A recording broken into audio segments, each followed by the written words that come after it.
We're going to do our fish. This is cod, which you can use other types of fish to do fish and chips, but I prefer to use cod. So this is about a pound of cod, which is more than enough.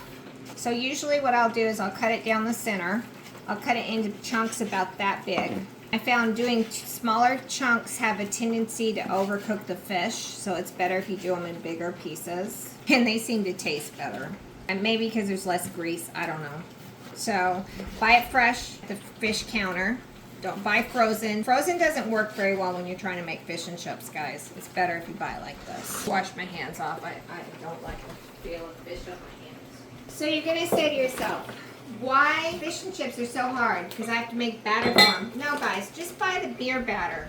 I love this brand. It has a good spice to it. It's easy to make. This makes enough to make a pound. Let me get a closer look at it so people can see. A pound of fish, plus I can make some onion rings.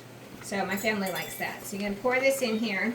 And you need, let's see, I think it's 1 cup. Yeah, 1 cup of beer. So we use Coors Light or whatever we have on hand at the time. Okay. For those of you pouring beer, it does fizz. So make sure when you pour it, you want to pour it down the side so it doesn't foam up so much.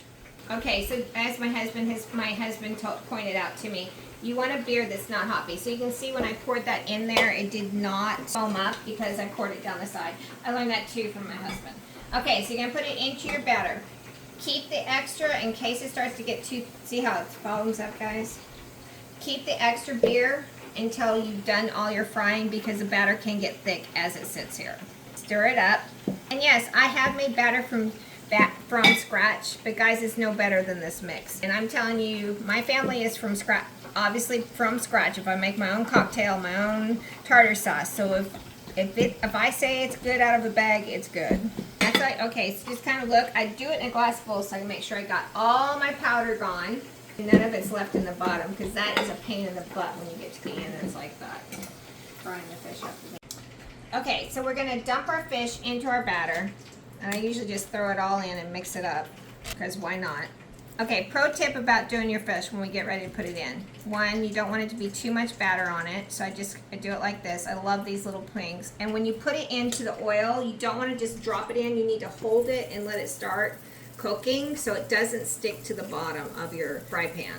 That way you won't be losing the crust of your fish off of it, because when you let it just drop it in, then it sticks to the very bottom. Even though there's oil in there, guys, it's gonna stick, so don't do that.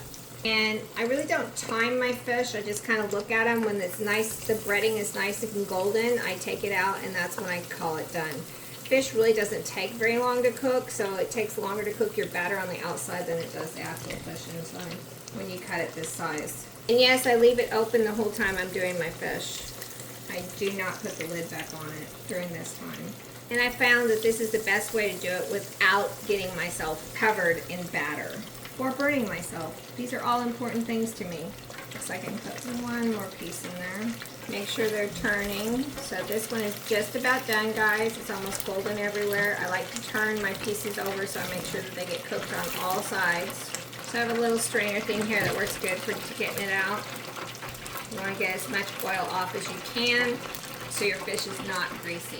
If you're really worried about it, you can check the internal temperature with a thermometer, but I've been doing this for so many years like this that I don't really worry about it. So when I take a few pieces out, I just add more in and henceforth until I'm finished frying.